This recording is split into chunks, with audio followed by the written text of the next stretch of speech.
तो ये कहानी एक ऐसे अनाथ हाई स्कूल स्टूडेंट की है जिसे एक दिन एक ऐसी मैजिकल आइटम मिलती है जिससे कि वो उस दुनिया का सबसे ज्यादा स्ट्रॉन्गेस्ट सेज बन जाता है। ये कहानी लुओ की है जो कि अपने हाई स्कूल में कॉलेज के अंदर बैठा था और मेरी ही तरह ये भी पढ़ाई में बिल्कुल ध्यान नहीं देता था। तो ये पीछे बैठ के इधर उधर की बातें सोच रहा था। तभी टीचर लुओ को नोटिस कर लेते हैं और उसको खड़ा करवा देते हैं और तब टीचर लुओ से एक क्वेश्चन पूछते हैं। अब वो खड़ा तो हो ही जाता है लेकिन वो कोई भी आंसर नहीं दे पाता, जिस वजह से वहाँ मौजूद सारे क्लास के स्टूडेंट्स उसके ऊपर हंसने लगते हैं। तभी क्लास का टॉपर जिसका नाम जैंग था वो खड़ा होता है और उस क्वेश्चन का आंसर देते हुए कहता है कि तुम्हें तो कुछ भी नहीं पता लुओ, मुझे लगता है कि तुम्हें तो यहाँ पर पढ़ाई करने के लिए आना ही नहीं चाहिए था। जैंग यहाँ पर लुओ को नीचा दिखाकर क्लास टीचर को इम्प्रेस करने की कोशिश कर रहा था और ज्यादा ओवर स्मार्ट बन के वो लुओ को घसीट के टीचर के पास ले जाता है और कहता है कि टीचर से माफी मांगो। लेकिन लुओ माफी मांगने से मना कर देता है और कहता है कि मैंने बस चैप्टर को नहीं समझा, जिस वजह से मैं क्वेश्चन का आंसर नहीं दे पाया। लेकिन जैंग लुओ के साथ जबरदस्ती कर रहा था। जब लुओ उसको पीछे हटाने जाता है तभी गलती से लुओ टीचर के रखे हुए टेबल पर उनकी कॉफी कप को गिरा देता है। लेकिन तब लुओ अपने रिफ्लेक्सेस के साथ उस कप को बचा लेता है। लेकिन कप को बचाने के चक्कर में लुओ ने टीचर के ब्रश पेन को तोड़ दिया था और वो ब्रश पेन टीचर के लिए काफी ज्यादा इम्पोर्टेंट था। अगले ही सीन में हम देखते हैं कि जैंग को और लुओ को टीचर प्रिंसिपल ऑफिस में ले जाते हैं और जैसे ही दोनों प्रिंसिपल ऑफिस पहुंचते हैं तो हम लुओ को देखते हैं जो कि बहुत ज्यादा डरा हुआ था क्योंकि उसे पता है कि सारी ब्लेम उसके ऊपर ही आने वाली है। तब हम जैंग को देखते हैं जो कि प्रिंसिपल के ऑफिस में आते साथ ही अच्छा बनने का नाटक कर रहा था। वो लुओ के साथ भी अच्छे से बात कर रहा था और वो बोलता है कि मैं लुओ की तरफ से भी माफी मांगता हूँ। अभी ये सब देखने के बाद तो लुओ बहुत ज्यादा गुस्सा हो चुका था। वो कहता है कि प्रिंसिपल आप जो भी अभी देख रहे हैं सब ये नाटक कर रहा है। लेकिन तभी प्रिंसिपल चिल्लाते हुए कहता है कि बिल्कुल चुप हो जाओ लुओ, तुमने टीचर जू के सबसे ज्यादा इम्पोर्टेंट चीज को तोड़ दिया है। ये एक हजारों सालों इम्पोर्टेंट एंशिएंट ब्रश था जिसे कि ढूंढना लगभग इम्पॉसिबल है। लेकिन तभी टीचर जू बीच में बोलते हैं कि लुओ, तुम्हें इतना ज्यादा सोचने की जरूरत नहीं है, तुम बस मेरे लिए एक ऐसा सेम टू सेम ब्रश खोज के लाओ। लेकिन मैं तुम्हें पहले ही कह देता हूँ कि ये ब्रश तुम्हें इजीली नहीं मिलने वाली। इस ब्रश को खोजते खोजते तुम्हें बहुत चीजें पता चलेगी जिससे कि तुम्हें भी फायदा होगा और मुझे भी मेरा ब्रश वापस मिल जाएगा। अब लुओ इस चीज के लिए हाँ बोल देता है क्योंकि अगर वो ना बोलता तो उसे इस कॉलेज से निकाल दिया जाता। लेकिन लुओ जल्दी समझ जाता है कि ये कितना ज्यादा मुश्किल काम था क्योंकि पूरा शहर को एक एक जगह पर खोजने के बाद भी उसे वो ब्रश कहीं भी नहीं मिलता। वो तो ये तक सोच रहा था कि कहीं टीचर मुझे जानबूझ के सफर तो नहीं करवा रहे। लेकिन तभी घूमते घूमते लुओ को जैंग दिखता है जो कि एक जगह पर दौड़ के जा रहा था। जब लुओ उसका पीछा करता है तो उसे पता चलता है जैंग भी उसी ब्रश को खोज रहा है ताकि वो लुओ से पहले उस ब्रश को टीचर को दे सके।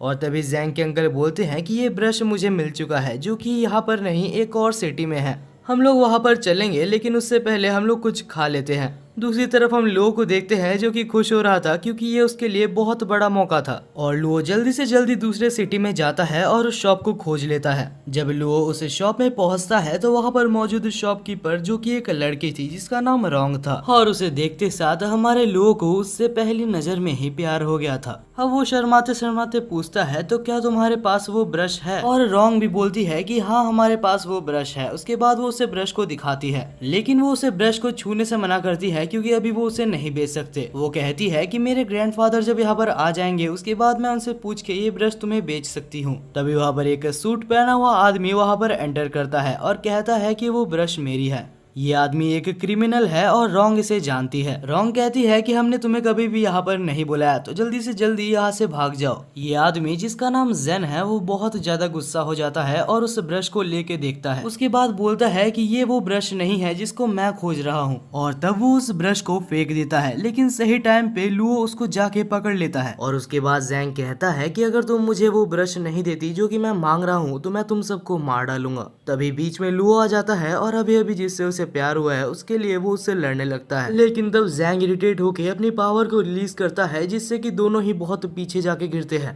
तब रोंग कहती है कि लुओ पीछे रहना। उसके बाद ही रोंग अपनी पावर को रिलीज करती है। वो कुछ आइसिकल स्पीयर्स का इस्तेमाल करती है जिससे कि जैंग के ऊपर कुछ ज्यादा खास असर नहीं पड़ता। लेकिन जैंग तब हैरान हो जाता है जब रोंग अपने पास में से एक स्नो ब्रश को समन करती है और उससे उसके ऊपर हमला करती है। तब जैंग भी सीरियस हो जाता है और वो अपने क्लाउड ब्रश को समन करता है और इसके बाद दोनों ही पागलों की तरह लड़ने लगते हैं। लुओ सोच रहा था कि कहीं वो इनके बीच में मारा ना जाए। तब जैंग रोंग को कहता है कि मैं तुम्हें पहले ही बता दूं, तुम्हारे पास जो ब्रश है वो ताकतवर है, लेकिन तुम मुझे हरा नहीं सकती। अब हमें यहाँ पर एक पास्ट का सीन दिखाया जाता है जहाँ हमें एक ओल्ड मैन को दिखाया जाता है जो बैठ के बहुत ज्यादा ड्रिंक कर रहा था। और ये कोई ऐसा वैसा पर्सन नहीं है, ये उस दुनिया का सबसे ज्यादा स्ट्रॉन्गेस्ट सेज है। लेकिन क्योंकि अभी ये बूढ़ा हो चुका है तो वो और काम नहीं करना चाहता। उसे पता है कि वो बहुत ही जल्दी मारा जाएगा, जिस वजह से वो अपनी जिंदगी को एंजॉय कर रहा था। लेकिन उसने मरने से पहले अपनी स्पिरिट और अपनी सारी पावर्स को एक ब्रश के अंदर कैद कर दिया था।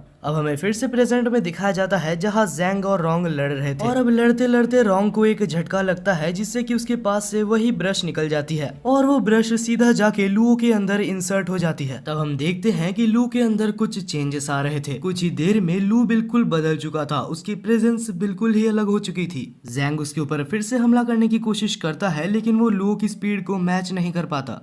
तब जैंग अपना सबसे ज्यादा स्ट्रॉन्गेस्ट मूव को इस्तेमाल करता है लेकिन लू के सामने सब कुछ बेकार था। जैंग को जल्दी समझ आ जाता है कि उससे बहुत बड़ी गलती हो गई है और वो वहां से भाग जाता है।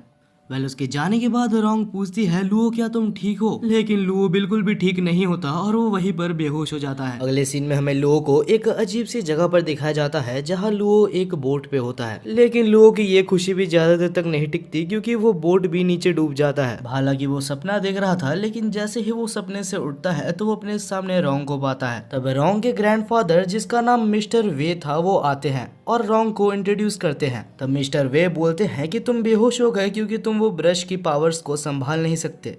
तब लुओ को याद आता है कि आखिर उसके साथ क्या क्या हुआ था। तभी लुओ को ये भी याद आता है कि अभी तक उसने अपने टीचर का ब्रश नहीं लिया। तब लुओ पूछता है कि मिस्टर वे क्या आपके पास वो पाइनएप्पल वाली ब्रश है? लेकिन वो तब चौंक जाता है जब मिस्टर वे कहते हैं कि मैंने उसको जैंग नाम के एक बच्चे को बेच दिया। वैसे अभी लुओ कुछ कर भी नहीं सकता जिस वजह से वो दुखी होके वहाँ से जाने लगता है। लेकिन तब मिस्टर वे कहते हैं कि तुम चिंता मत करो, हमारे शॉप में तुम्हारे साथ तो बहुत कुछ हुआ है तो तुम इस ब्रश को रख सकते हो। और इसके बाद मिस्टर वे कहते हैं कि तुम जो ब्रश यहाँ पर लेने आए थे ये उससे भी काफी ज्यादा वैल्यूएबल है। अब हमें दूसरा सीन दिखाया जाता है जहाँ हमें एक लड़की दिखाई जाती है जो कि लाल कलर की ड्रेस पहनी थी और वो चुपके से एक रेस्ट्रिक्टेड जगह पर घुस के वहाँ पर जाना चाहती थी। लेकिन तभी वहाँ पर गार्ड उसको पकड़ लेता है। लेकिन तब वो लड़की बहाना देते हुए कहती है कि मैं बस वॉशरूम खोज रही थी और यहाँ पर आ गई। तब गार्ड उसे बाहर जाने का मैप देता है और वहाँ से जाने के लिए बोलता है।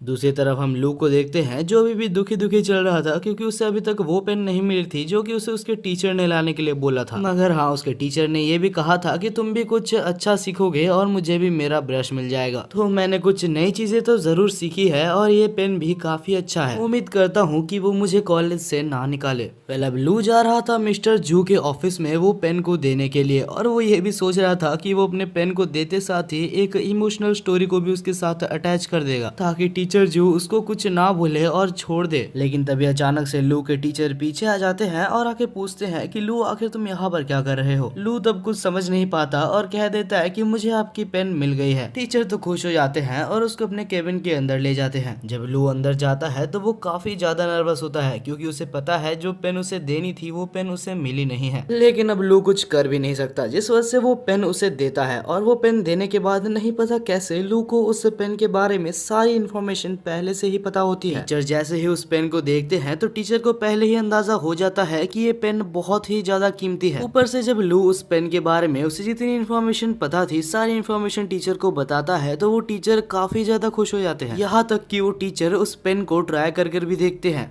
अब लू कम से कम इस कॉलेज से बाहर तो नहीं निकाला जाएगा। इसके बाद के सीन में हम लू को देखते हैं जो कि एक कैफे में बैठ के रिसर्च कर रहा था कि आखिरकार उसे अचानक से इतनी सारी इन्फॉर्मेशन कहाँ से आई और वो ब्रश पेन क्या थी। लेकिन तभी हम देखते हैं कि कुछ गुंडे कैफे के अंदर आ जाते हैं जो कि कैफे के ओनर के मालिक को धमकाने लगते हैं। हालांकि जब लड़ाई होती है तो कैफे का ओनर काफी ज्यादा अच्छा मार्शल आर्टिस्ट था जिस वजह से वो आराम से कुछ बंदों को धो देता है और तब लू भी उसके मदद करने के लिए आ जाता है। लू को देख के कैफे का ओनर काफी खुश होता है और बोलता है कि तुम तो अभी अभी मेरे दोस्त बने थे दरअसल लू और कैफे का ओनर अभी कुछ ही टाइम पहले दोस्त बने थे। वह अब लड़ाई आगे बढ़ती है, लेकिन कुछ ही देर बाद हम देखते हैं कि लू को बहुत जन घेर लेते हैं और अब लू एक बहुत ही ज्यादा मुसीबत में फंस चुका है, क्योंकि उसके ऊपर 2 से 3 जन मारने वाले थे। लेकिन जैसे ही लू के बॉडी पे हमला होता उससे पहले ही लू के बॉडी से कुछ एनॉर्मस पावर एक्टिवेट हो जाती है। नहीं पता कैसे, लेकिन लू हवा में आ जाता है और उसे खुद भी नहीं पता कि आखिर ये उसकी पावर्स काम कैसे करती है। ये पावर देख के वहाँ पर मौजूद सारे बंदे कैफे के ओनर के ऊपर हमला करने जाते हैं, लेकिन तभी हम देखते हैं कि लू अचानक से वहाँ टेलीपोर्ट होके सबको मार देता है। अब यहाँ पर सारे बंदे मार खाने के बाद जा चुके थे और कैफे का ओनर जिसका नाम केन था वो कहता है कि मुझे पता नहीं था कि आखिर तुम अपने सुपर ह्यूमन पावर्स को मुझसे छुपा रहे हो। वेल केन उससे कुछ बातें करना चाहता था, लेकिन लू बोलता है कि मैं काफी ज्यादा टायर्ड हूँ तो मैं तुमसे बाद में बात करूंगा। वेल दूसरी तरफ लू काफी ज्यादा एक्साइटेड था, क्योंकि उसे बहुत सारी चीजों के बारे में पता चल रही थी और वो एक काफी ज्यादा पावरफुल पर्सन बन चुका था। वो तो विश्वास नहीं कर पा रहा था कि ये सब उसके साथ रियल लाइफ में हो रही है। वो सोचता है कि वो खुद को इंक ब्रश पेंटर बुलाएगा या फिर इंक ब्रश मैन, लेकिन ये सब बहुत ही ज्यादा वियर्ड नेम थे जिस वजह से वो कुछ और सोचने का प्लान करता है। लेकिन वो काफी ज्यादा टायर्ड था तो वो नेम सोचते सोचते सो ही जाता है। जब लू सो रहा था तो नींद में उसे एक अजीब सा बूढ़ा आदमी दिखता है, जिसे देख के वो काफी ज्यादा डर जाता है और अब वो सो भी नहीं पा रहा था, जिस वजह से वो आधी रात को ही घर से बाहर निकल जाता है। वो सोचता है कि मुझे कुछ भी करके उस शॉप में वापस जाना होगा इन सब के आंसर्स को पाने के लिए। मगर जैसे ही वो रात को बाहर चल रहा था तो उसे अपने पीछे कुछ बहुत ज्यादा डेंजरस महसूस होता है। वो जैसे ही पीछे देखता है तो उसके पीछे एक बहुत ही खतरनाक मॉन्स्टर था। उसे देखने के बाद लू अपनी पूरी कोशिश करता है कि वो वहाँ से भाग जाए, लेकिन कुछ भी करके वो मॉन्स्टर उसको पकड़ लेता है। लू अपने आप को ये कह रहा था कि चिंता मत करो, तुम्हारे पास सुपर ह्यूमन पावर्स है, लेकिन असल में ये सुपर ह्यूमन पावर्स तब काम ही नहीं करते। तब लू सोचता है तो शायद यही मेरा अंत है। लू की जिंदगी यहाँ पर एक मॉन्स्टर लेने वाला था। लू ये बिल्कुल एक्सेप्ट कर चुका था और अपने रिग्रेट्स को वापस दोहरा रहा था कि वो मरने वाला है, लेकिन अभी तक उसकी एक भी गर्लफ्रेंड नहीं बनी, ना ही वो सुपरमैन बन पाया जो वो बचपन से बनना चाहता था। तभी वो मॉन्स्टर भी लू को मारने ही वाला था, लेकिन अचानक से वो मॉन्स्टर बिल्कुल जम जाता है,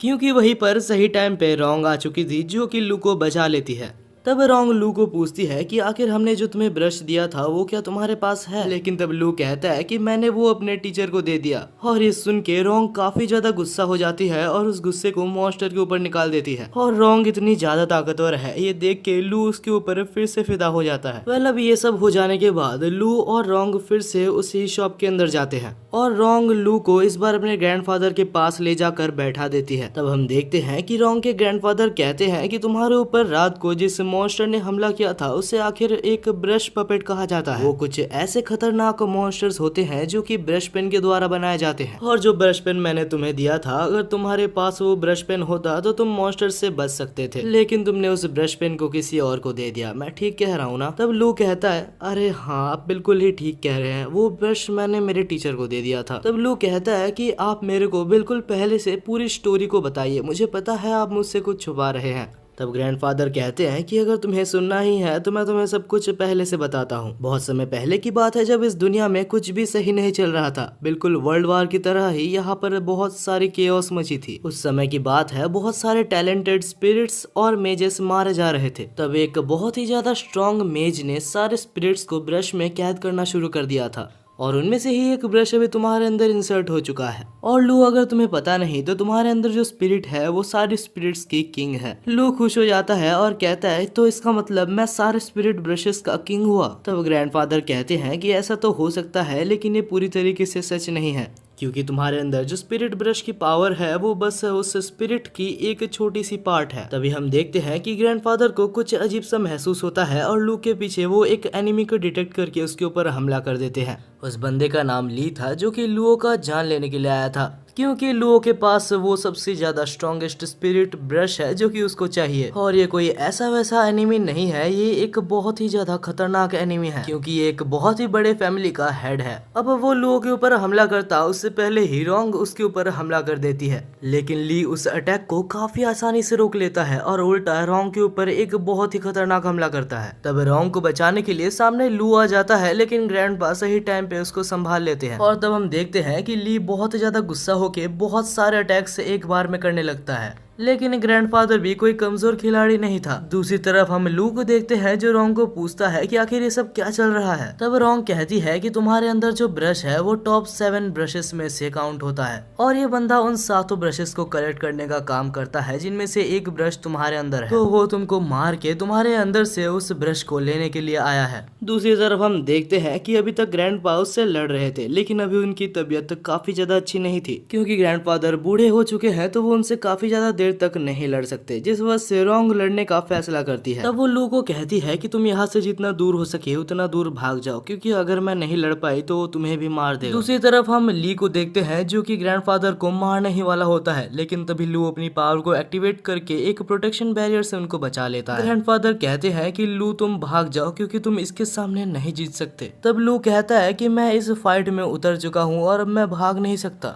लेकिन लू का स्टेमिना ज्यादा देर तक नहीं टिकता, जिस वजह से ली उसको पकड़ के उसको मारने वाला था। लेकिन तभी हम देखते हैं कि बीच में ग्रैंडफादर आ जाते हैं जो कि उस अटैक को अपने ऊपर लेके अपने आप को मार देते हैं, लेकिन मरने से पहले वो उसको बहुत अच्छा खासा डैमेज कर देते हैं, जिस वजह से ली को उस टाइम के लिए वहां से जाना पड़ता है। वेल इसके बाद हमें ग्रैंडफादर को दिखाया जाता है जो कि मरे नहीं थे। उसके जाने के बाद वो मुश्किल से बैठते हैं और लू को कहते हैं कि तुम्हें जल्द से जल्द उस ब्रश को अपने अंदर से निकालना होगा और इसका कोई ना कोई तरीका मैं जरूर ढूंढ निकालूंगा। लेकिन तब लू कहता है कि आप चिंता मत कीजिए, मैं इस ब्रश को कंट्रोल करना जरूर सीखूंगा। मैं अपने वजह से आप दोनों की लाइफ को खतरे में नहीं डालना चाहता। मैं कसम खाता हूँ कि मैं इस ब्रश पेन को चलाना सीखूंगा और आप दोनों को ही प्रोटेक्ट करूंगा।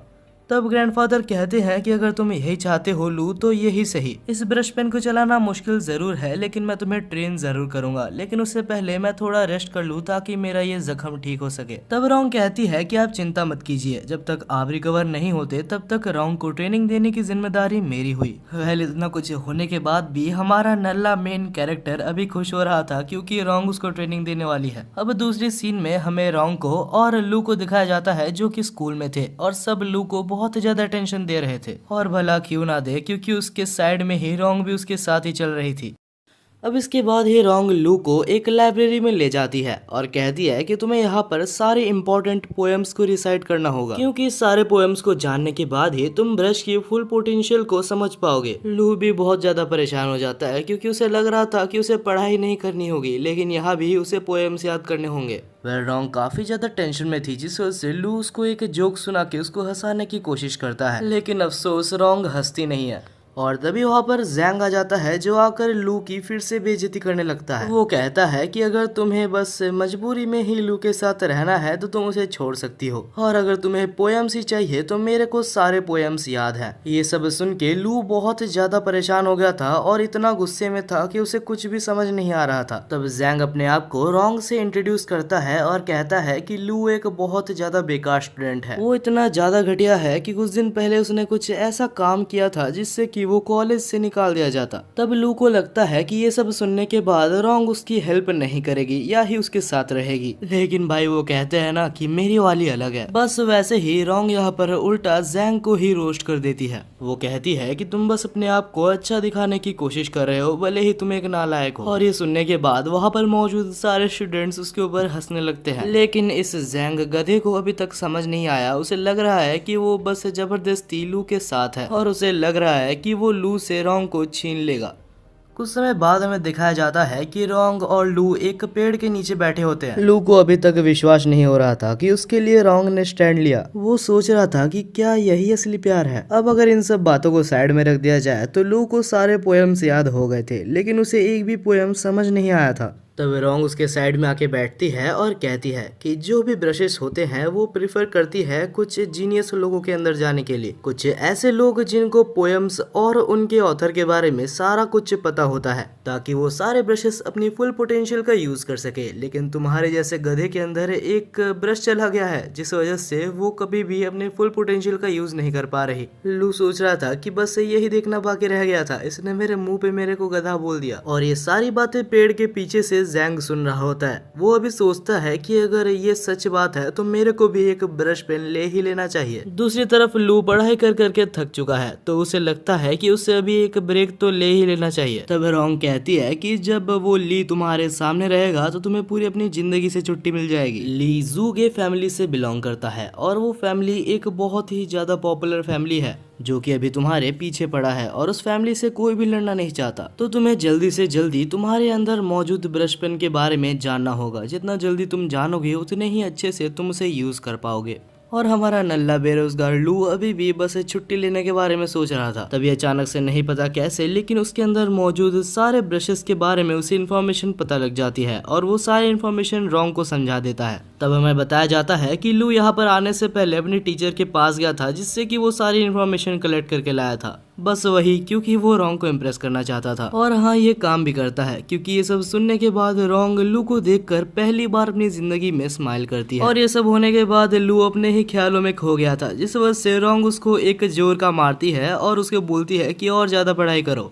तब दूसरी तरफ हम जैंग को देखते हैं जो कि मिस्टीरियसली अपने अंकल से बात कर रहा था और कहता है कि अंकल जल्दी से जल्दी मेरे लिए एक स्पिरिट ब्रश को खोजो। तब उसके अंकल भी कहते हैं कि मैंने पहले से ही एक स्पिरिट ब्रश तुम्हारे लिए रखा हुआ है।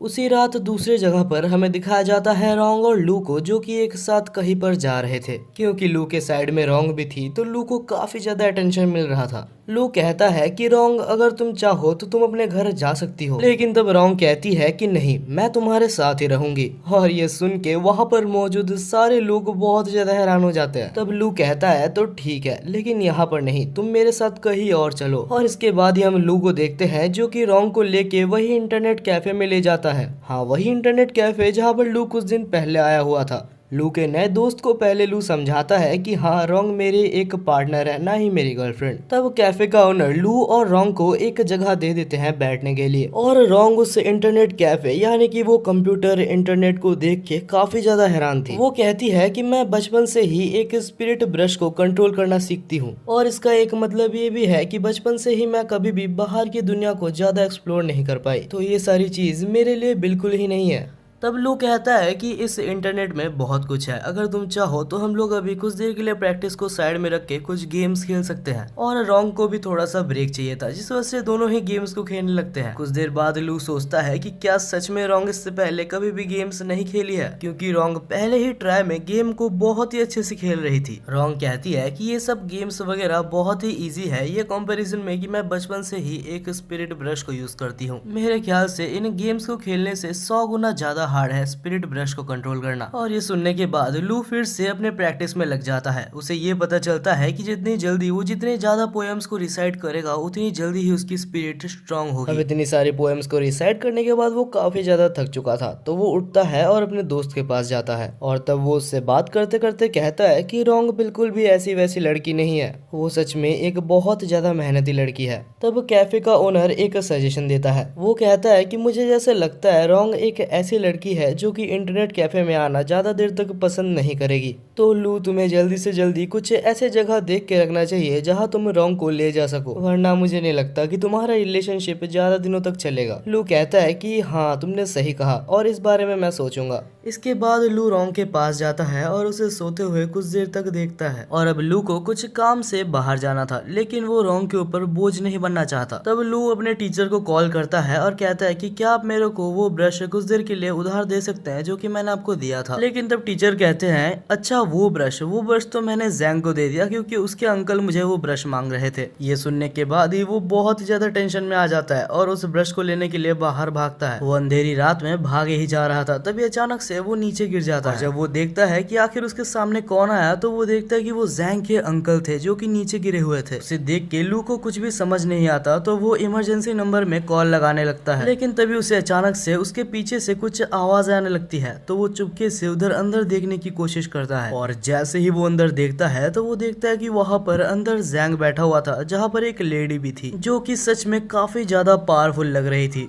और तब वो जैंग के साथ कुछ कर रही होती है। ये देख के लू बिल्कुल ही चौंक जाता है। तब वो लेडी कहती है कि तुम्हें तो शुक्रगुजार होना चाहिए कि तुम मेरे पपेट बनने के लायक हो। दूसरी तरफ लू को कुछ भी समझ नहीं आ रहा होता कि आखिर वो क्या करे। जैंग का चेहरा देख के लू को उसको एक जोर का थप्पड़ मारने का मन कर रहा था, लेकिन क्योंकि वो एक मुसीबत में है तो इंसानियत के खातिर लू को उसे बचाना होगा। लेकिन तब लू सोच रहा था कि मुझे पता है कि अगर मैं डायरेक्टली उससे लड़ने जाऊं तो मैं मारा जाऊंगा, क्योंकि नो डाउट वो लेडी मेरे से काफी ज्यादा स्ट्रांग है। यहाँ पर मुझे शायद से रोंग को बुलाना चाहिए, लेकिन रोंग को अगर मैं बुलाने जाऊं तब तक जैंग भी मारा जाएगा। अब बहुत ज्यादा सोचने के बाद लू को फाइनली एक आइडिया आता है। दूसरी तरफ हम उस लेडी को देखते हैं जो कि जैंग के साथ कुछ कर रही थी, और तभी लू वहाँ से चिल्लाता है और कहता है कि आखिर अंदर कौन है। जैसे ही लेडी बाहर आती है तो लू बहुत ही ज्यादा गुस्से में कहता है, आखिर तुमने जैंग को कैसे पकड़ा? तुम्हारी हिम्मत भी कैसी हुई जू गे फैमिली से टक्कर लेने की? अगर आपको याद नहीं आ रहा तो ये वही फैमिली है जो कि लू के पीछे पड़ी हुई है उसे मारने के लिए, और क्योंकि ये सबसे ज्यादा स्ट्रॉन्गेस्ट फैमिली है तो वो उसकी हेल्प से यहाँ पर जैंग को बचाने की कोशिश कर रहा है। लेकिन वो लेडी उसको बिल्कुल भी सीरियस नहीं ले रही थी और कह रही थी कि तुम बस मजाक कर रहे हो। लेकिन तब लू अपनी पावर को रिलीज करता है और उसको दिखाता है कि उसके पास भी एक स्पिरिट ब्रश है, और ये देखने के बाद वो लेडी उसके ऊपर थोड़ा थोड़ा भरोसा करने लगती है। और तब वो कहती है कि मैंने जैंग को नहीं पकड़ा, वो खुद ही मेरे पास आया था अपने ब्रश को अपने अंदर इंसर्ट करवाने के लिए। लेकिन यहाँ पर लू कुछ ज्यादा ही ओवर एक्टिंग करते हुए कहता है कि मुझे ये सब नहीं सुनना, तुम जैंग को वापस दे दो, वरना मुझे मिस्टर ली को बुलाने में टाइम नहीं लगेगा और मैं तुम्हें जान से मार दूंगा। लेकिन ज्यादा टाइम नहीं लगता उस लेडी को पता लगाने में कि लू बस एक एक्टिंग कर रहा है, और तब वो अपनी पावर को रिलीज करती है और कहती है कि तुम जैसे छोटे चूहों को मैं हर रोज खाती हूँ। वो लेडी ने उसके ऊपर हमला कर दिया था जहाँ लू भागने की कोशिश करता है लेकिन भाग नहीं पाता। तब उस लेडी ने अपनी आर्ट की मदद से उसको पकड़ लिया था और कहती है कि तुम इससे बच नहीं सकते। लू को उस अटैक से काफी ज्यादा दर्द हो रहा था। उस अटैक ने ना ही सिर्फ लू के बॉडी में, यहाँ तक कि लू के गले में भी उसने जहर भर दिया था। धीरे धीरे अभी उस लेडी को भी लू के साथ खेलने में मजा नहीं आ रहा था, तो वो डिसाइड करती है कि वो लू को मार देगी। और अब फाइनली जब वो उसकी जान लेने ही वाली थी तब लू को कुछ समझ नहीं आता कि आखिर उसे क्या करना चाहिए। तब उसे याद आता है वही पोयम जो कि उसने पढ़ी थी, और तब वो उस पोयम को रिसाइट करने लगता है और अचानक से लू के अंदर एक बहुत ही ज्यादा पावर ब्लास्ट होता है। लू को खुद भी नहीं पता था कि आखिर एक पोयम से उसके अंदर इतनी ज्यादा पावर कैसे आ गई। लेकिन जो भी है, इस पावर को देख के वो लेडी बिल्कुल ही चौंक गई थी। उस लड़की को भी थोड़ा सा भी क्लू नहीं था कि आखिर लू अभी कितना ज्यादा स्ट्रांग बन चुका है। लू यहाँ पर बिल्कुल ओवर पावर्ड हो रहा था। तब यहाँ पर सनराइज भी आ जाता है, और सनराइज के साथ ही लू को एक और पोयम याद आता है। उस पोयम को रिसाइट करते साथ ही लू एक बहुत ही ज्यादा खतरनाक हमला करता है, जिससे कि कुछ पर्पल फॉक्स जाके उस लेडी को मार देते हैं। हालांकि अभी तक लू को काफी सारे पोयम्स याद थे, तो वो सारे पोयम्स को याद करता है और एक बहुत ही बड़ा पर्पल वेव बनाता है, और इस बार उसके आखिरी अटैक से वो मारी जाती है। भाई, हमारी ओपी मेन कैरेक्टर की पढ़ाई यहाँ पर सच में काम आई, तो शायद मुझे भी पढ़ लेना चाहिए। वेल, देखा जाए तो दूसरी तरफ जैंग अभी भी जिंदा था।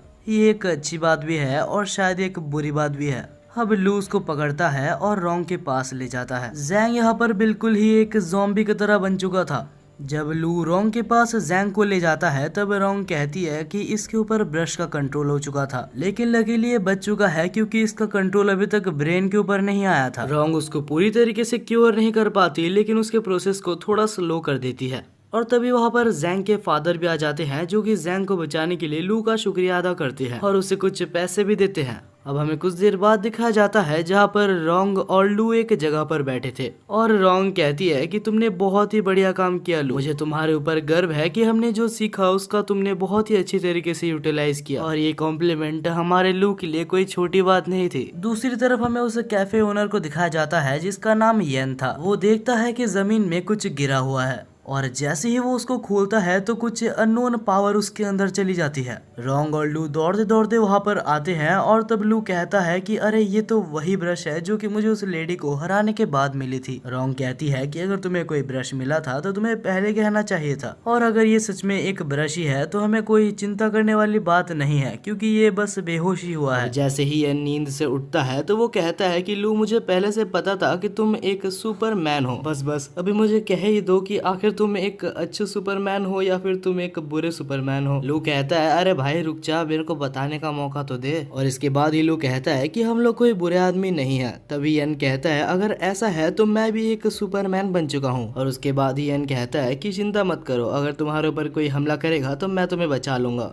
लेकिन तब रोंग कहती है कि रुक जाओ, तुम्हें बस अभी अभी तुम्हारी पावर मिली है, तुम्हें पता भी नहीं है कि आखिर तुम्हारी पावर क्या है। तब यन कहता है नहीं, तुम समझ नहीं रही हो, मैं अपने दोस्त को बचाने के लिए मर भी सकता हूँ। अगले सीन में हम देखते हैं रोंग, लू और यन को जो कि एक जगह पर बैठे थे। यन को ये पता लगाना था कि आखिर उसके अंदर जो ब्रश गया है आखिर उसका मालिक कौन है, लेकिन उसके बारे में किसी को भी नहीं पता, तो उसकी ओरिजिन को खोजने में उसे बहुत टाइम लग जाएगा। तभी हम देखते हैं कि साइड में से एक पेशेंट गुजरता है जिसके सिर पे खून था, और उस खून को देखते साथ ही यन के फिंगर टिप्स ग्लो करने लगते हैं। उसे लगता है कि उसकी पावर्स जाग गई है। लू उसे देख के चौंक जाता है, लेकिन तब रोंग कहती है कि उसके पास मत जाना क्योंकि हमें नहीं पता आखिर इसकी पावर क्या है। तब ये अचानक से नहीं पता क्या होता है, लेकिन तीनों ही एक ब्लैक स्पेस में आ जाते हैं और वहां पर कोई अननोन पावर तीनों के ऊपर ही हमला कर रही थी। रोंग कहती है कि ये पांचों कलर्स जो तुम्हें दिख रहे हैं ये बहुत ही खतरनाक है, तुम्हें इससे बच के रहना होगा या फिर ये तुम्हारे ऊपर कंट्रोल कर लेगा। हालांकि कुछ देर लड़ने के बाद लू को वो पावर कैप्चर कर लेता है और उसके वजह से रोंग का जैसे ही ध्यान भटकता है तो उसको भी वो पावर कैप्चर कर लेता है। लेकिन क्योंकि रोंग भी अभी मुसीबत में है तो लू आखिर उसकी मदद कैसे ना करता। अरे समझो भाई, ऐसे भी लू को बहुत ही कम मौके मिलते हैं रोंग के सामने हीरो बनने का, नहीं पता कैसे, लेकिन लू अपने पावर्स की मदद से होश में आ जाता है और रोंग को भी होश में लाता है। रोंग होश में आने के बाद कहती है कि ये पावर्स काफी ज्यादा खतरनाक है, जरूर इसके पीछे जो भी है वो ज़ूगे फैमिली से रिलेटेड होगा और वो पक्का लू को मारने के लिए ही आया होगा। तब रोंग अपने पावर का यूज करती है और अपने आइस मैजिक की मदद से उन सारे पावर्स को रोकने के लिए एक आइस बैरियर बना देती है। लेकिन तब एनिमी बहुत सारे डीमंस को समन करता है, जिस वजह से वो सारे डीमंस जाके रोंग के ऊपर हमला करने लगते हैं और तब फिर से रोंग के ऊपर रेड लाइट हमला कर देते हैं और रोंग फिर से रेड लाइट के वश में आ जाती है। तब रोंग को बचाने के लिए लू रोंग के सामने आ जाता है और उसको उस हेलुसिनेशन से बाहर लाता है।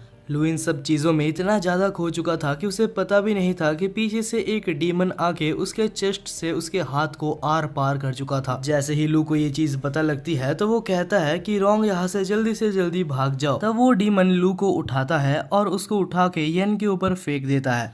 तब जैसे ही यन उसकी उंगलियों से लू को पकड़ता है तो अचानक से नहीं पता कैसे लू के सारे इंजरीज खुद ब खुद हील हो जाते हैं। लू को तो समझ नहीं आ रहा था कि आखिर वो अभी तक जिंदा कैसे है। तब यन रोंग को भी छूता है और रोंग के भी सारे इंजरीज हील हो जाते हैं। तब उन्हें समझ आता है कि आखिर ये सब चीजें यन की उंगलियों की मदद से हो रहा है। अब फाइनली हमारे नल्ले कैफे ओनर को भी थोड़ा सा अपने ऊपर गर्व हो रहा था। तब वो कुछ ज्यादा ही ओवर कॉन्फिडेंट हो जाता है और खुद ही चला जाता है डीमन से लड़ने के लिए। हाँ, वो बात अलग है कि वो बहुत ही बुरा पिटता है, लेकिन हाँ वो अपने इंजरीज को अपने ही पावर से खुद को हील कर सकता था। और आखिर में येन उन सारे कामों के पीछे जिसका हाथ था उसको खोज निकालता है। तब वो ज़ूगे फैमिली का मेंबर सरेंडर करने की कोशिश करता है, लेकिन येन उसे छोड़ता नहीं है और उसे बहुत मारता है। लेकिन तब वो ज़ूगे फैमिली का मेंबर वहाँ से जान बचा के भाग जाता है। अब वो सारा काला धुआं वहाँ से हट चुका था और वो लोग फिर से हॉस्पिटल में आ चुके थे। तब लू जैंग को देखने के लिए हॉस्पिटल के अंदर जाता है और वहाँ पर उसके टीचर भी बैठे हुए थे, जो कि काफी ज्यादा दुखी हो रहे थे और कहते हैं कि शायद ये सब कुछ मेरे वजह से ही हुआ है। तब लू को आइडिया आता है और येन अपने फिंगर टिप्स की मदद से जैंग को छूता है, लेकिन वो पूरी तरीके से अभी भी रिकवर नहीं हुआ था क्योंकि येन के पावर्स भी अभी जैंग के ऊपर पूरी तरीके से काम नहीं कर रहे थे। तो लू यहाँ पर रोंग के पास जाता है। तब वो देखता है कि रोंग किसी से बात कर रही थी और उससे कहती है लू हमारे जाल में फंस चुका है और जैसे सब कुछ हमारे प्लान में था वैसे ही चल रहा है। वो मेरी हर बात को मान लेता है, उसे मैनिपुलेट करना काफी इजी है। जब ये सब सुनने के बाद लू रोंग के पास जाता है और उसे पूछता है, तब रोंग कहती है ये तो काफी ऑब्वियस है, तुम्हें ऐसा तो नहीं लगा ना कि मैं बिना किसी मेरे कारण के तुम जैसे इडियट के साथ घूमूंगी। अब ये सब सुनने के बाद लू का दिल पूरी तरीके से टूट चुका था। उसे पता नहीं था कि रोंग बस उसका इस्तेमाल कर रही है।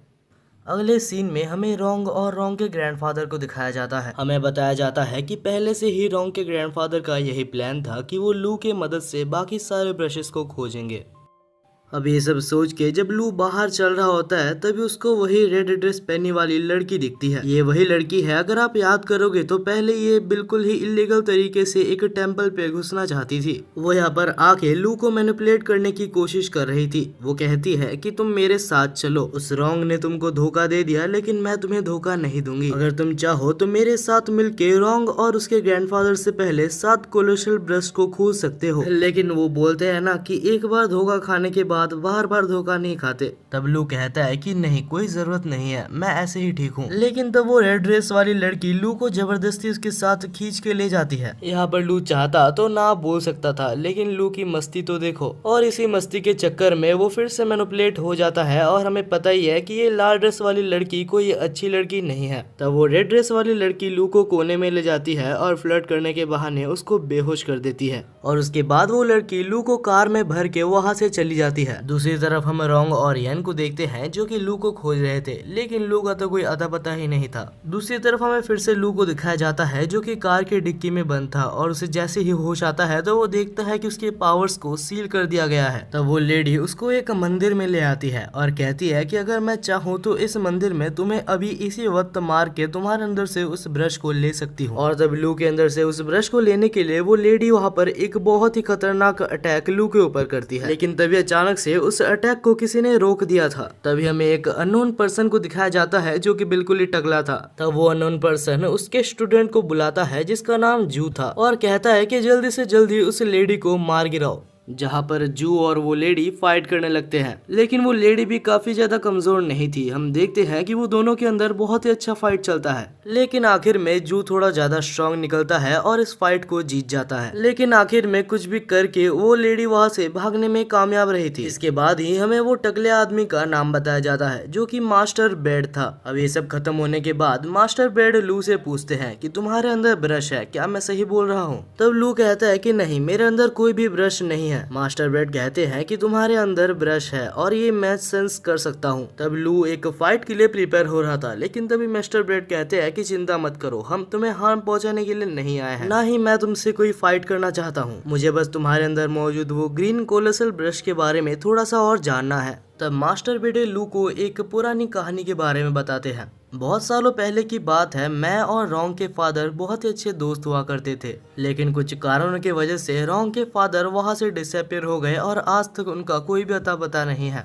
तुम्हारी हेल्प से मैं बस इतना जानना चाहता हूँ कि रोंग के फादर अभी कहाँ हैं और कैसे हैं। तभी अचानक से मिस्टर बेडी को किसी की प्रेजेंस महसूस होती है और वो कोई और नहीं येन था। इसको देखने के बाद लू सबको शांत करवाता है और कहता है कि येन मेरा दोस्त है। लू जब मुसीबत में था तो उसने येन को कॉल किया था, जिस वजह से येन यहाँ पर आ गया था। लेकिन तभी मिस्टर बेडे और बाकी सभी को फिर से एक जन के आने की प्रेजेंस महसूस होती है और ये प्रेजेंस काफी ज्यादा स्ट्रॉन्ग थी। तब मास्टर बेडे अपने मैजिक की मदद से सबको डिसअपीयर कर देते हैं। तब हम देखते हैं कि वहाँ पर एक पर्सन आया था जिसका नाम किंग था और वो वहाँ पर एक पर्सन को लेके आया था जिसके अंदर से उसको ब्रश निकालना था। दरअसल ये जगह या फिर ये टेम्पल एक ऐसा टेम्पल है जहाँ किसी भी पर्सन के अंदर से ब्रश को निकाला जा सकता है। इसके बाद ही किंग उस ब्रश को उस बॉडी के अंदर से निकालने का प्रोसेस चालू करता है। धीरे धीरे उस पर्सन के अंदर से सारी स्पिरिट निकल के एक ब्रश का फॉर्म ले रही थी और जब उसका ब्रश निकालने का काम हो जाता है तो उसके बाद किंग एक चाकू लाता है जिससे कि वो उस पर्सन को मारने वाला था। लेकिन तभी हम देखते हैं कि लू, येन और बाकी सारे लोग मिस्टर बेडी को छोड़ के सारे लोग उधर से निकल आते हैं, क्योंकि उनसे ये चीज नहीं देखा जाता कि उनके सामने ही एक पर्सन की मौत हो रही है।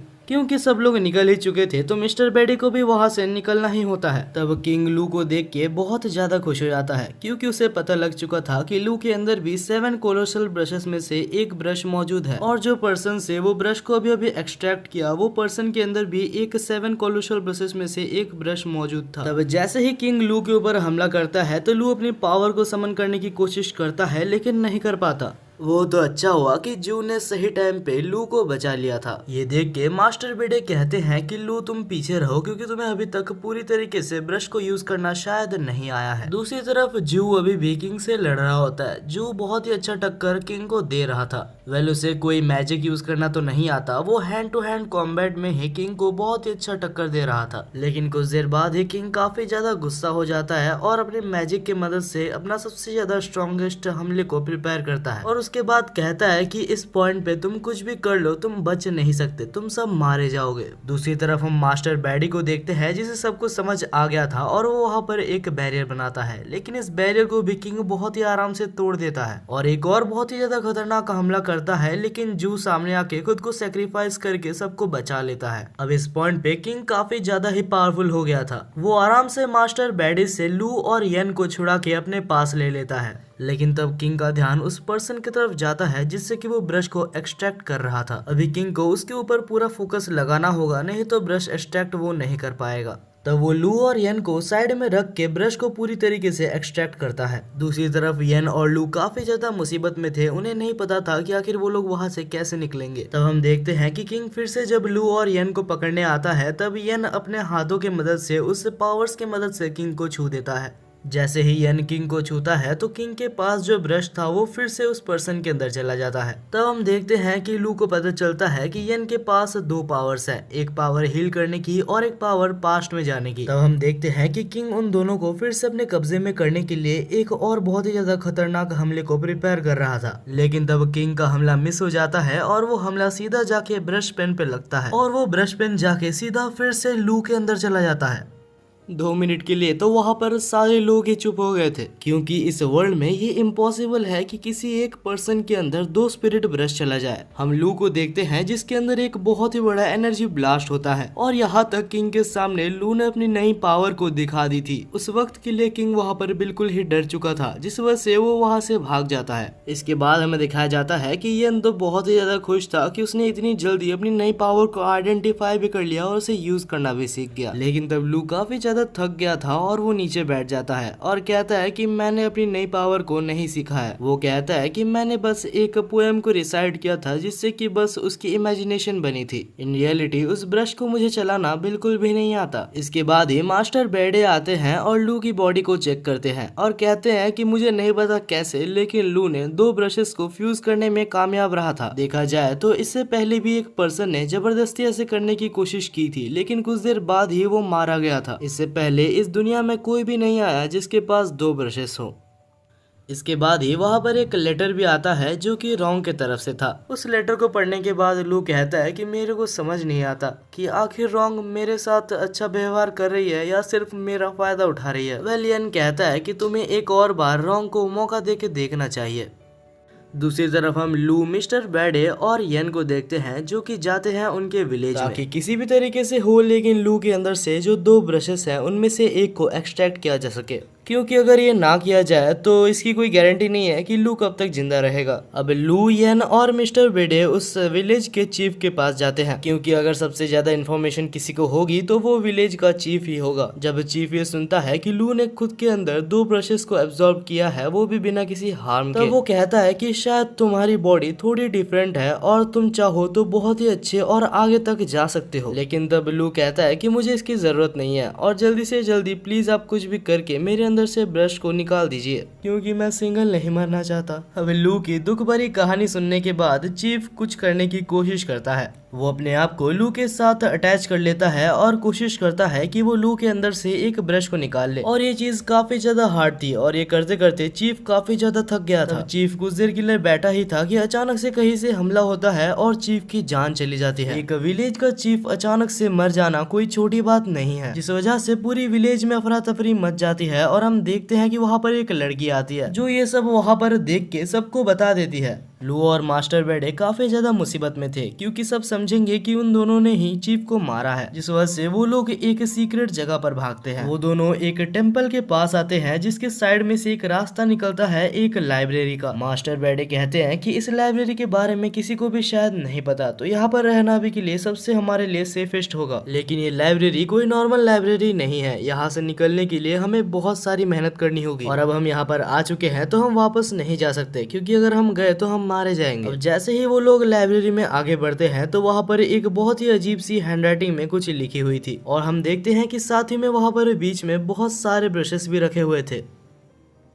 अचानक ही उन ब्रशेस को लू और मिस्टर बैडी के प्रेजेंस महसूस हो जाते हैं, जिस वजह से वो लोग एक्टिवेट हो जाते हैं और अभी इनमें से कुछ ब्रशेस मॉन्स्टर के फॉर्म ले चुके थे। तब हमें बताया जाता है कि ये मॉन्स्टर्स ब्रश पपेटियर्स है जिनको सिर्फ साउंड सुनाई देता है, इनको दिखाई नहीं देता। तब लू इसी चीज का फायदा उठा के वहाँ पर मौजूद सारे ब्रश पपेटियर्स को मार डालता है। लू की फाइटिंग स्किल्स देख के मास्टर बैडी काफी ज्यादा इम्प्रेस हुआ था। इसके बाद ही वो लोग वहाँ पर मौजूद सारे सिंबल्स को देखने लगते हैं और हमारा जीनियस टकला यानी कि मास्टर बैडी ये निकाल लेता है कि कहाँ पर एग्जिट हो सकता है। वो लोग एग्जिट के पास जाते हैं लेकिन वहाँ पर कोई भी डोर नहीं था। लू को बहुत ही ज्यादा टेंशन हो रहा था कि उनको यहाँ से निकलना ही होगा, जिस वजह से वो गधा अपना दिमाग को यूज नहीं करता और अपने मैजिक पावर को समन करके उस गेट को ही तोड़ देता है। और उसके बाद मास्टर बैडी को कहता है कि जब मैं स्ट्रेस में रहता हूँ तो ऐसा ही होता है। बाकी दूसरी तरफ मास्टर बैडी काफी ज्यादा टेंशन में थे क्योंकि उन्हें नहीं पता कि आखिर चीफ कैसे मारे गए। और हमें यहाँ पर एक बहुत ही ज्यादा शॉकिंग चीज बताई जाती है। आखिरकार चीफ मास्टर बैडी के खुद के फादर थे।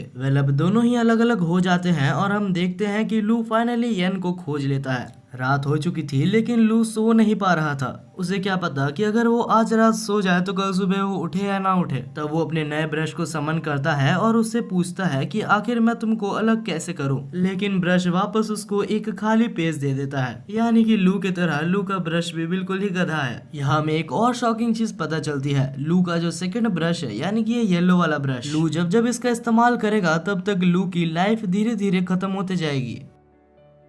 तब लू सोचता है कि क्या उसे रॉन्ग की हेल्प लेनी चाहिए, लेकिन तभी वहाँ पर येन कहता है कि लड़कियां सिर्फ तुम्हें स्लो कर देगी, चिंता मत करो, मैं जू और मिस्टर बैडी तुम्हारे साथ ही हैं। तब लू कहता है कि मास्टर बैडी ने चीफ की डेथ के बारे में जू को बताने से मना किया है, क्योंकि अगर जू को पता लगा कि चीफ मर चुका है तो वो जरूर उस विलेज में वापस भागने की कोशिश करेगा। तो वो लोग एक बहाना बनाते हैं और सो ही जाते हैं। तब हमें दिखाया जाता है कुछ अननोन पर्सन्स बाहर से लू और येन को देख रहे थे और उनके साथ ही वहाँ पर एक किंग भी बैठा हुआ था। और तब वो कहता है कि चीफ के मरने के पीछे सिर्फ और सिर्फ लू का हाथ है। अगली सुबह हम देखते हैं कि हमारे बंदे एक टेम्पल पर जाते हैं। उस टेम्पल पे एक बहुत ही ओल्ड मॉन्क रहता था जिसका नाम जोंग था। वो कुछ काम करने जा ही रहे थे लेकिन मानो क्या हुआ होगा, उनके ऊपर फिर से किसी ने अटैक कर दिया था। तभी हमें वहाँ पर मौजूद अटैकर को दिखाया जाता है जिसका नाम शिव था। लू को तो अभी इन सब अटैक्स की आदत पड़ चुकी है। दूसरी तरफ हमें एक और अटैकर दिखाया जाता है जो कि काले कोट में था और इस बंदे ने अपने मैजिक को येन के ऊपर अप्लाई किया था, जिससे येन इसके खुद के ही एक डायमेंशन में आ गया था जहाँ पर कोई भी पर्सन एग्जिस्ट नहीं करता, सिर्फ ब्रशेस एग्जिस्ट करते हैं। तब वो बंदा कहता है कि ये मेरा डायमेंशन है और यहाँ से निकलने का बस एक ही तरीका है, कुछ भी करके मेरे मुंह से लू का नाम बुलवाओ और तुम यहाँ से आजाद हो जाओगे।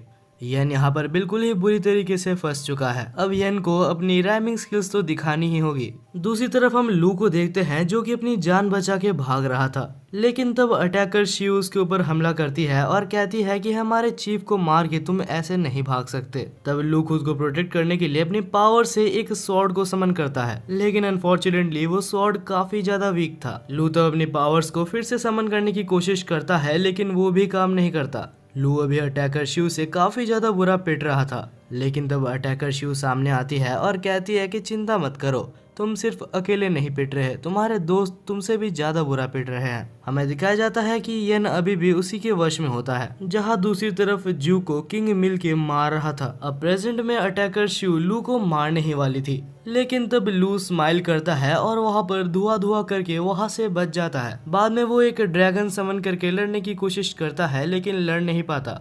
लू सोच रहा था कि आखिर इस लड़की के पास कैसा ब्रश है। दूसरी तरफ हमें येन को दिखाया जाता है जो कि अभी भी उसी जगह पर फंसा हुआ था, लेकिन तब वो दिमाग लगाता है और कहता है कि मेरे पास अपने कोई पोएम्स है ही नहीं जिससे मैं राइम करूं। तब सामने खड़ा अटैकर काफी ज्यादा गुस्सा हो जाता है और कहता है तुम्हें एक कला को इज्जत देनी नहीं आती, तुम एक ब्रश पेन के हकदार नहीं हो। और यही सेम चीज येन का प्लान भी था। येन का प्लान था कि वो धीरे धीरे उसको भड़का दे जिससे कि ये बैरियर कमजोर होने लगे, और होता भी ऐसा ही है क्योंकि कुछ देर बाद ही वो बैरियर इतना ज्यादा कमजोर हो जाता है कि येन उसको आराम से तोड़ देता है। येन बाहर आके जब लू की तरफ देखता है तो लू की हालत बहुत ही ज्यादा बुरी थी। मतलब वो लड़ तो नहीं पा रहा था लेकिन मरा भी नहीं था। और तभी उन दोनों की फाइट बीच में इंटरप्ट होती है क्योंकि वहाँ पर एक बहुत ही बड़ा तूफान आता है और हमें दिखाया जाता है कि कहीं से वहाँ पर एक बहुत ही बड़ा ह्यूज क्रिएचर अपीयर हो जाता है जो कि श्योरली काफी ज्यादा पावरफुल था, लेकिन क्योंकि वो इतना ज्यादा बड़ा था तो उसे हिलने में बहुत ज्यादा दिक्कत आ रही थी। देख के ऐसा लग रहा था कि वो मॉन्स्टर अटैकर शिव के ऊपर हमला करना चाहता है, लेकिन लू के अंदर का जो प्यूपल ब्रश यानी कि वो येलो ब्रश था वो खुद ब खुद मूव करता है और अटैकर शिव को उस मॉन्स्टर से बचा लेता है। हालांकि शिव को लग रहा था कि लू उसके साथ कुछ करने की कोशिश कर रहा है और इसके बाद ही शिव वहाँ पर बहुत ज्यादा इमोशनल होकर रोने लगती है, लेकिन लू को समझ नहीं आता कि आखिर ये सब क्या हो रहा है। लेकिन तब लू को इतना समझ आ ही जाता है कि यह नया ब्रश शिव को बचाना चाहता है। तब लू के दोस्त अपनी जान को खतरे में डाल के उस मॉन्स्टर का ध्यान को डाइवर्ट करते हैं और अटैकर्स वहां से भाग जाते हैं ये सोच के कि बाद में वो लू से बदला लेंगे। हालांकि ये चौंका देने वाली बात थी कि मॉन्स्टर के पास लॉन्ग रेंज डिस्टेंस अटैक्स भी हैं। हालांकि लू के बनाए हुए मैजिक बैरियर से वो अभी तक बचा हुआ है। येन कहता है कि मेरे को भी सिखा दो कि आखिर एक ब्रश की मदद से बैरियर कैसे बनाते हैं, लेकिन अनफॉर्चुनेटली लू को कोई आइडिया ही नहीं था क्योंकि उसकी प्यूपल ब्रश यानी कि वो येलो वाली ब्रश ये सब खुद ही कर रही थी। मॉन्स्टर से बचने के लिए वो लोग भाग रहे थे, लेकिन भागते भागते वो लोग फिर से मॉन्स्टर के पास आ जाते हैं। ये सब देख के वहाँ पर मौजूद अटैकर कहता है कि अभी के लिए हमें टीम अप कर लेना चाहिए। वो अटैकर वहाँ पर अपना एक बैरियर बनाता है और लू को कहता है कि अपने बैरियर को इसमें मर्ज कर दो ताकि वो दोनों मिलके वहाँ पर एक स्ट्रॉन्ग बैरियर बना पाए। लेकिन ऐसा कैसे करते हैं इसके बारे में लू को बिल्कुल भी नहीं पता था। तब वहाँ पर शिव कहती है कि ये काफी ज्यादा आसान है, तुम्हें बस अपने ब्लड फ्लो के अंदर तुम्हारे मैजिक माना को फील करना है। लू इन बातों को सही टाइम पे समझ जाता है जिस वजह से वो लोग वहाँ से भागने में कामयाब रहते हैं। वहाँ से एक सेफ डिस्टेंस पे जाने के बाद वो लोग देखते हैं कि वो मॉन्स्टर एक मॉन्क का रूप ले लेता है और चिया नाम के किसी एक पर्सन को वहाँ पर बुलाने लगता है। तब उस चश्मे पहने हुए असैसिन को समझ आता है कि आखिर ये कौन है। बहुत समय पहले की बात है, वहाँ पर एक किंग हुआ करता था और उस किंग का एक डिसाइपल था जिसका नाम काय था। लेकिन एक बार काय ने उसके मास्टर की एक बहुत ही इम्पोर्टेंट चीज एक बंदे को शेयर कर दी थी जिसका नाम चिया था। और क्योंकि काय ने मास्टर की एक बहुत ही इम्पोर्टेंट चीज चिया को दे दी थी, जिस वजह से काय के ऊपर से मास्टर का भरोसा बिल्कुल ही उठ चुका था। और हमें बाद में पता चलता है कि चिया एक और एम्परर के लिए काम कर रहा था और उसने सीक्रेटली काय से सारी इन्फॉर्मेशन मास्टर के बारे में निकाल के मास्टर को मार दिया था। और जो चीज अभी हमें प्रेजेंट में दिखाई जा रही है वो काय की एक एनर्जी है। वो बहुत ही ज्यादा गुस्से में है और चिया को खोज रहा है। दूसरी तरफ हम लू, येन और बाकी असैसिन्स को देखते हैं और लू की येलो वाली ब्रश नहीं पता कैसे लेकिन एक जगह पर पॉइंट कर रही थी, तो उन्हें लगता है कि अगर वो उस चीज को डिस्ट्रॉय कर दे तो काय की आत्मा को शांति मिलेगी। लेकिन तब असैसिन्स कहते हैं कि बाहर जाना खतरे से खाली नहीं है और अगर हम बाहर जाए भी तो हमारे पास बहुत ही ज्यादा कम टाइम होगा उस चीज से बचने के लिए। तब येन कहता है कि अगर तुम लोग बिल्कुल भी डैमेज होते हो तो मैं तुम लोग को हील कर सकता हूँ, लेकिन हाँ मेरे पास जितनी एनर्जी है मैं तुम लोग को सिर्फ 9 बार ही हील कर पाऊंगा। तब हम देखते हैं लू, येन और शी इस खतरे को उठा के बैरियर से बाहर निकलते हैं, लेकिन निकलते साथ ही उसके ऊपर बहुत सारे अटैक्स हो जाते हैं और दोनों को हील करते करते उनके पास बस 6 ही चांसेस रह जाते हैं। इसके बाद ही फिर से लू के ऊपर हमला होता है, लेकिन शी उसको बचा लेती है, लेकिन शी फिर से डैमेज हो जाती है जिसकी वजह से येन को उनको फिर से हील करना पड़ता है और उनके पास अभी सिर्फ 3 ही चांसेस बचे हैं। और ऐसे करते करते ही अभी येन के पास सिर्फ लास्ट चांस ही बचा होता है। लेकिन तब शी बहादुरी दिखाते हुए कहती है कि मुझे और हीलिंग की जरूरत नहीं है। अब धीरे धीरे वो लोग अपनी डेस्टिनेशन के पास पहुंच चुके थे, जहां येन अपना फाइनल हीलिंग फिर से शी के ऊपर इस्तेमाल करता है और शी पूरी तरीके से रिकवर हो जाती है और उसके बाद ही अपनी पूरी पावर को रिलीज करते हुए उस मॉन्स्टर के ऊपर अटैक करती है और फाइनली जिस चीज को उन लोग को डिस्ट्रॉय करना था वो लोग उस चीज को डिस्ट्रॉय कर देते हैं। वो लोग बहुत ही दूर जाके गिरते हैं, लेकिन तभी अलग सीन में हमें दिखाया जाता है कि वो मॉन्स्टर अभी तक मरा नहीं था। वो बहुत सारे फॉर्म्स बनाकर उनकी एनर्जी को पानी के अंदर भेज रहा था। तब हम देखते हैं कि वो घोस्ट एक ब्रश का रूप ले लेता है, लेकिन सब लोग तब चौंक जाते हैं जब वो लोग देखते हैं कि लू का ब्लू ब्रश जाके उस ब्रश से बात करने लगता है और इवेंचुअली हमें पता चलता है कि ये ब्रश भी 7 ड्यूक्स में से एक ब्रश है। दूसरी तरफ हम उस घोस्ट को देखते हैं जो कि रो रहा था और उसके बाद फाइनली वो कहता है कि अभी मैं अच्छे से जा सकता हूँ और उसके बाद ही वो वहाँ से गायब हो जाता है। अब इसके बाद ही हम उस असैसिन को देखते हैं जो कि उस क्लाउड ब्रश को लेना चाहता था, लेकिन उस असैसिन के उस ब्रश को लेने से पहले ही वहाँ पर रोंग के ग्रैंडफादर आ जाते हैं और वो असैसिन पूरी तरीके से जम जाता है क्योंकि वहाँ पर रोंग भी आ चुकी थी। रोंग वहाँ पर आने के बाद कहती है कि कोई भी ब्रश को नहीं ले सकता क्योंकि 7 ड्यूक ब्रशेस बिल्कुल ही भाई बहनों की तरह होते हैं जो कि एक दूसरे के साथ रहते हैं। और क्लाउड ब्रश की यहाँ पर रुकने की बस एक ही वजह है क्योंकि लू के पास येलो और ब्लू ब्रश मौजूद है। और ये सब सुनने के बाद लू को बहुत ज्यादा गुस्सा आ रहा था क्योंकि एक बार फिर से रोंग और रोंग के ग्रैंडफादर ने लू का बस इस्तेमाल किया। वो लोग बस लू के हेल्प से क्लाउड ब्रश को खोजना चाहते थे। लू इतना ज्यादा गुस्सा हो चुका था कि वो यहाँ पर रोंग के ग्रैंडफादर के ऊपर अटैक भी करता है, लेकिन लू के ग्रैंडफादर ने उस अटैक को वापस लू के ऊपर ही भेज दिया था। तब हम देखते हैं रोंग लू को संभालने आती है और तब हम ग्रैंडफादर को देखते हैं जो कि कहता है कि चिंता मत करो, इससे तुम्हारी भलाई ही होगी। तब हम देखते हैं लू को जो कि रोंग के हाथों को अपने ऊपर से हटाता है और कहता है कि तुम मेरे को मत छूना, तुमने जो मेरे साथ किया है उसके बाद मैं तुम्हारे ऊपर भरोसा नहीं कर सकता। ये सुनने के बाद रोंग और रोंग के ग्रैंडफादर वहाँ से चले जाते हैं। तब हम देखते हैं कि वहाँ पर किंग भी आ जाता है जो कि बाकी दोनों असैसिन्स को वहाँ से ले जाता है क्योंकि उनका ब्रश होल्डर वैसे भी टूट चुका है। तो वो लोग लू, येन और बाकी सबको अपने कब्जे में करके वहां से चले जाते हैं। बाद में हमें किंग और बाकी असैसिन्स को बैठा हुआ दिखाया जाता है जहां पर असैसिन शी कहती है कि हम पहले लू और येन की जांच करना चाहते हैं ताकि हमें पता चले कि आखिर हमारे चीफ कैसे मारे गए। वहां पर तो किंग हाँ बोल देता है, लेकिन बाद में किंग बहुत ज्यादा टेंशन में होता है क्योंकि आखिरकार किंग ने ही तो उनके चीफ को दूर से मारा था ताकि लू और येन और साथ ही में मास्टर बैड के ऊपर वो इल्जाम लग जाए और उनको पकड़ना आसान हो जाए। तब किंग डिसाइड करता है कि सबसे पहले जाके वो लू और येन को मार डाले जिससे कि कोई भी सीक्रेट बाहर ही ना आए। लेकिन जैसे ही वो लोग वहां पर पहुंचते हैं तो किंग ये देख के शॉक हो जाता है कि शी वहां पर पहले से थी और उसने लू को जान से मार दिया था।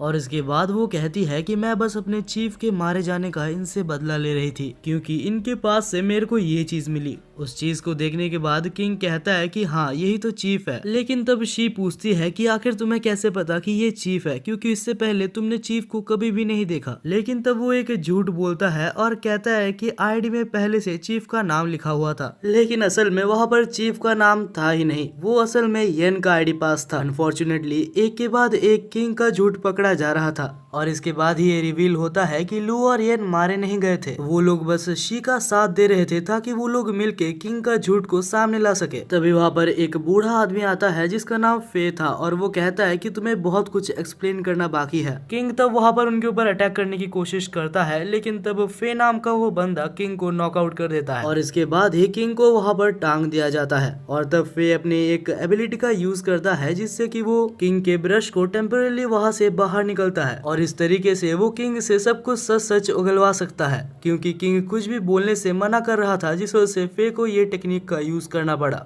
वो पूछता है कि आखिर तुम असल में कौन हो और किसके लिए काम करते हो। तब वो कहता है कि तुम्हें कभी भी मेरे मास्टर के बारे में पता नहीं लगेगा क्योंकि वो एक इतना ज्यादा पावरफुल आदमी है कि तुम सोच भी नहीं सकते। और क्योंकि वो बोलने से मना कर रहा था तो उसके मुंह से खून निकल आता है।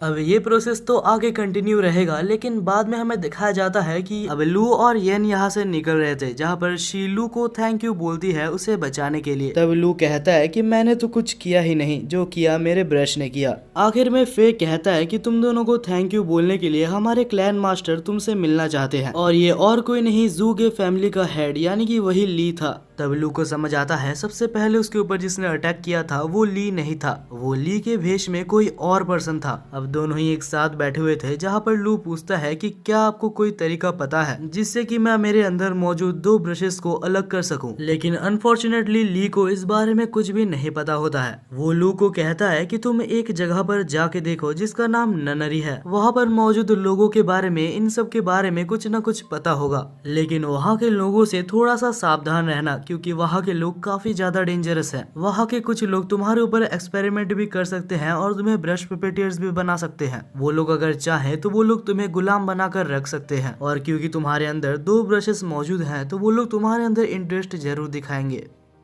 वो लोग इतने ज्यादा खतरनाक हैं कि जू के फैमिली और वाई फैमिली मिलके भी वो लोग को नहीं हरा सकते। अब हमें कुछ दिनों बाद का सीन दिखाया जाता है जहाँ जू की फैमिली ली और येन को वहाँ पर रखे हुए थे एज अ गेस्ट। वहाँ पर वो लोग उनकी बहुत ज्यादा ट्रीटमेंट ले रहे थे। कुछ दिनों के लिए लू और येन काफी ज्यादा मजे करते हैं, लेकिन फिर वो लोग नोटिस करते हैं कि आखिर जू के फैमिली उनके ऊपर इतना ज्यादा ध्यान क्यों दे रहे हैं। तभी लू को मास्टर बैडे का एक मैसेज आता है जहां वो कह रहा था कि उसके पास ननरी की कुछ इन्फॉर्मेशन है और उसे एक गुड न्यूज भी मिली है 2 ब्रशेस को स्प्लिट करने के लिए। लेकिन सबसे इम्पोर्टेंट वो ये कहता है कि जू के फैमिली एक बहुत ही बेकार फैमिली है, तुम्हें जल्दी से जल्दी वहाँ से निकलना होगा। और तभी वहाँ पर शिव भी आ जाती है जो कहती है कि मैं तुम्हारी हेल्प करूंगी यहाँ से निकलने में, लेकिन बदले में तुम्हें भी मेरी हेल्प करनी होगी। चीफ के मरने के पीछे जिन जिन का हाथ है उन्हें मारने के लिए। कुछ देर बाद हमें दिखाया जाता है कि उसी रात वो लोग वहाँ से निकलने में कामयाब भी रहते हैं, लेकिन निकलने से पहले ही उनको वहाँ पर एक पर्सन दिखता है। लू, येन और शी तब हैरान थे जब वो पर्सन उन्हें रोकता नहीं है, लेकिन अभी वो लोग एक लूप में फंस चुके थे। वो लोग जितनी बार भी गेट से निकल रहे थे वापस वो लोग मेंशन के अंदर आ जा रहे थे और ये सब काम पक्का इसी बंदे का है। येन कहता है कि यहाँ से निकलने के लिए हमें इसे हराना ही होगा, लेकिन जैसे ही वो उसके ऊपर हमला करने जाता है वो वापस वहीं पर टेलीपोर्ट हो जाता है। वेल तब लू एक चीज नोटिस करता है और कहता है कि हम तीनों को अलग अलग डायरेक्शन में जाना चाहिए और तब वो तीनों ही अलग अलग रास्ते में चले जाते हैं। लेकिन वो बंदा अभी भी चाहता तो तीनों की जगह को रिप्लेस कर सकता था, लेकिन क्योंकि उस बंदे ने येन की लोकेशन को ट्रैक नहीं किया तो उसे नहीं पता कि आखिर येन कहाँ पर है, जिस वजह से वो लोग वहाँ से निकलने में कामयाब रहते हैं। अब वो सब मिलके ननरी में जा रहे थे तभी लू को एक कॉल आता है जो कि हॉस्पिटल की तरफ से था। कॉल में वो कहता है कि मास्टर बैडे बहुत ही बुरी तरीके से इंजर्ड है। तभी लू डिसाइड करता है कि वो बाद में मास्टर बैडे को देखने के लिए जाएगा। अब सब लोग ननरी के अंदर पहुंच चुके थे जहां पर येन और शी जा रहे थे और जाते वक्त वहां पर येन और शी को एक मारा हुआ आदमी दिखता है। दूसरी साइड में हम लू को हॉस्पिटल में देखते हैं जो कि मास्टर बैडी को देखने आया था। लू के आते साथ मास्टर बैडी कॉन्शियसनेस में आते हैं और लू को कहते हैं कि चीफ जो कि मारे गए वो मेरे खुद के फादर थे और उनके मारे जाने के पीछे मैंने जब इन्वेस्टिगेशन चालू की तो मुझे पता चला।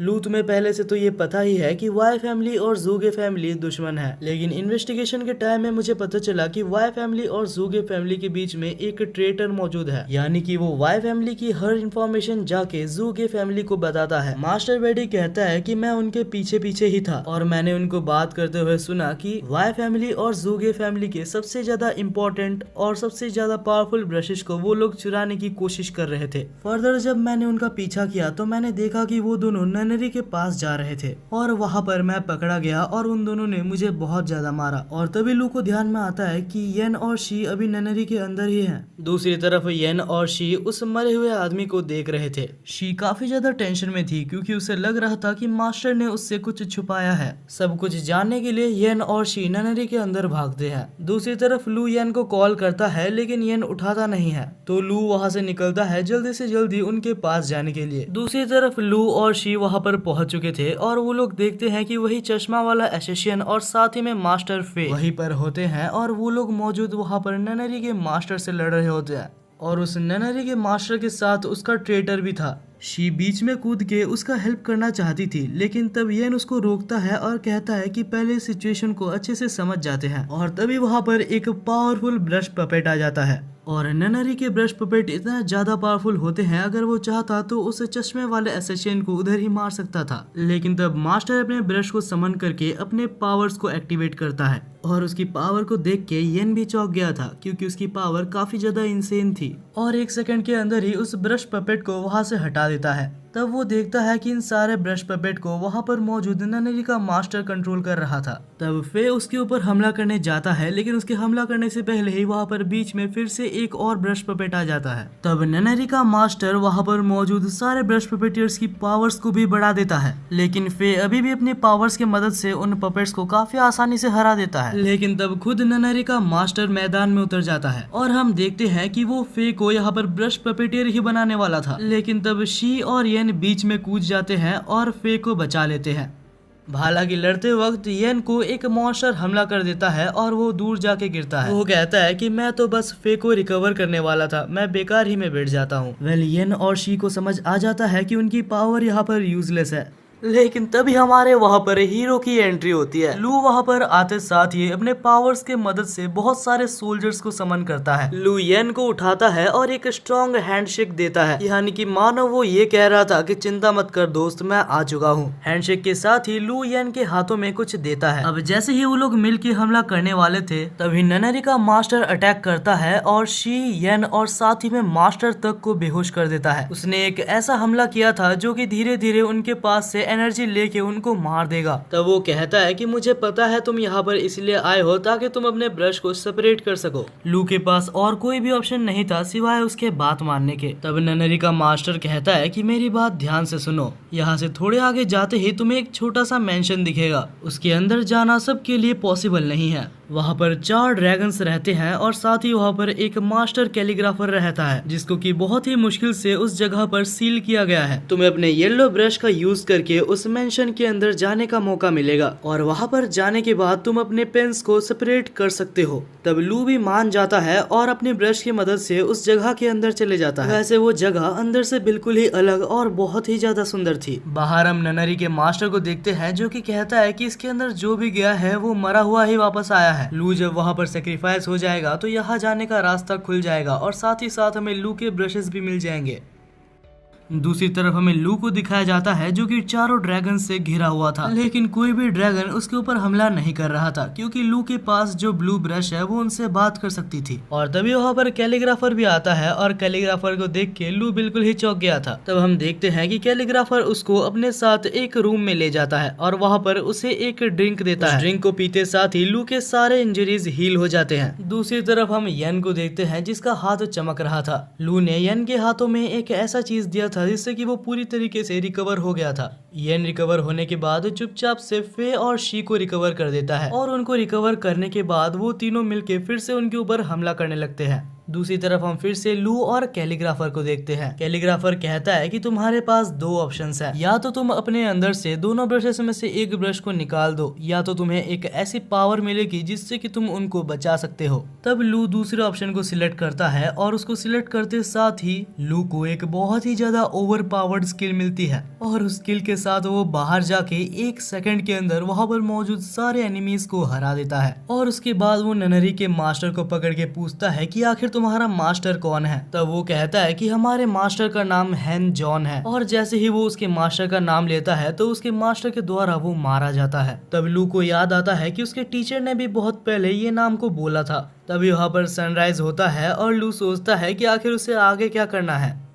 और इसी के साथ फाइनली हमारे इस एनिमे का सीजन 1 खत्म होता है। ये एनिमे काफी ज्यादा अच्छा था और अगर मुझे इस एनिमे को रेट करना होगा तो मैं इसे 8/10 की रेटिंग दूंगा। और यार कमेंट सेक्शन में ये तो जरूर से बता के जाना कि आप कितना रेटिंग इसको देना चाहते हैं। वैसे तो ये एनिमे बहुत ज्यादा अच्छा भी नहीं था, लेकिन यार अगर आपको इस वीडियो को देखने में मजा आया तो यार दोस्त समझ के एक सब्सक्राइब तो आप कर ही सकते हैं। अगर आप सब्सक्राइब कर लेते हैं तो आपको इसका पार्ट 2 बहुत ही जल्दी मिल जाएगा और मुझे भी मोटिवेशन मिलेगी पार्ट 2 बनाने के लिए। जैसे ही इस एनिमे का सीजन 2 आएगा तो मैं आपको वादा करता हूँ कि मैं आपको इसका पार्ट 2 जरूर से लेके आऊंगा। बाकी यार वीडियो को हाइप कर देना, देखते हैं आप मेरी 1 महीने की मेहनत को कितना ज्यादा रेस्पेक्ट करते हो। वेल मैं माफी भी मांगना चाहूंगा क्योंकि मुझे 1 महीना लग गया, लेकिन अगर इस वीडियो पे अच्छा रिस्पॉन्स आता है तो मैं वादा करता हूँ कि इसके बाद इतना ज्यादा लेट नहीं होगा। वेल तब तक के लिए मिलते हैं एक नए वीडियो में।